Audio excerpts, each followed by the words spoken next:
The White House said yesterday, come on down, we'll show you the same evidence that Nunes apparently saw. Would that clear this up? Well, it's a step forward. I mean, you want evidence, and as long as it's credible and the sourcing is good. You hear the Democrats whining a lot about it came out of the White House. Well, why does that matter? What matters is the actual credibility of the evidence, and we want all the evidence. Of course, they should look at it. There's a big debate about hearings, whether they should be public or not. You've conducted many hearings in Washington, and the concern is that the witnesses can't answer questions publicly. Is that legitimate? Well, you had, when they did the public hearing in the Intel Committee, you had nearly 100 times where you had the FBI director, for instance, saying he can't answer to this in that forum. So as Trey Gowdy has pointed out many times, probably best when you're dealing with the intelligence community to have those behind closed doors where they are free to talk and classification issues don't get in the way. We're looking this back and forth and we're trying to gauge it, as reporters and as viewers at home watching this. Is this a witch hunt? No, I don't think it's a witch hunt. Look, it's very mysterious to me, though, why all of a sudden General Flynn is suddenly out there saying he wants immunity. I don't think Congress should give him immunity. If there's an open investigation by the FBI, that should not happen. I also don't believe that the president should be weighing in on this. They're the ones that actually would prosecute something. I was very critical of President Obama, who weighed in on the IRS scandal before we had all the facts.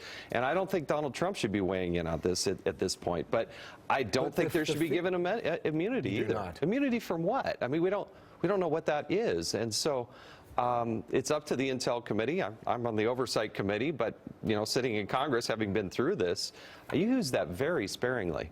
It is generally thought over the past 12 hours that the reason he's seeking immunity is because he is guilty of something.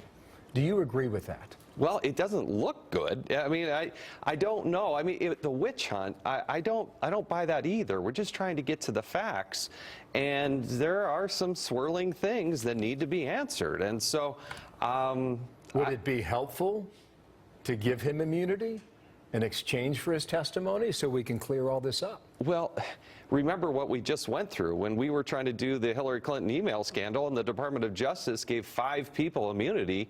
Suddenly, then there was no case.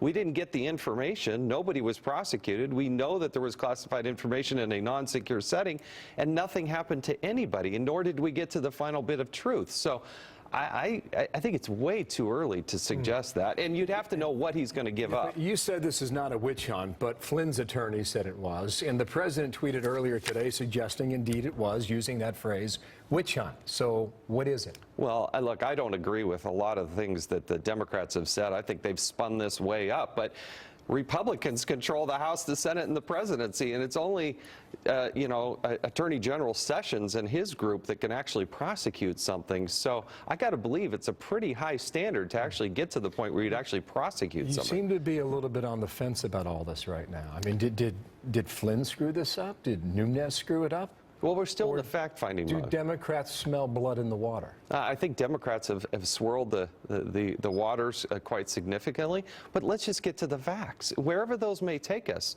And that is still under process. And so if all of a sudden you have somebody stand up and say, hey, I need immunity, kind of raise your eyebrows. Even General Flynn back in the day said and used that same thing against Hillary Clinton. So, it comes around to bite you, and I just think they need to get to the facts. Move away from this and let's talk about what's happening in Washington. Why is the president taking on conservative members of your party? Well, I think he wants a solution to the health care debacle. We all campaigned on the idea that we were getting rid of Obamacare. Let's repeal and replace it. And we were so close to actually getting that done. Nobody wants to walk away from this. So I worry that there are some people that perhaps could never get to yes.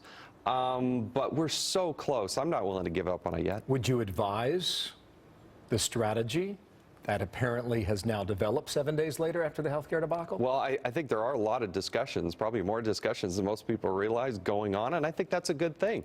We don't just give up on it in the first 70 days of this new presidency. This is core to what we said we were going to do, and we better darn well do it. What is the political danger then, knowing that you have such significant pieces of legislation to conquer in the next month, right? You've got a debt ceiling to manage.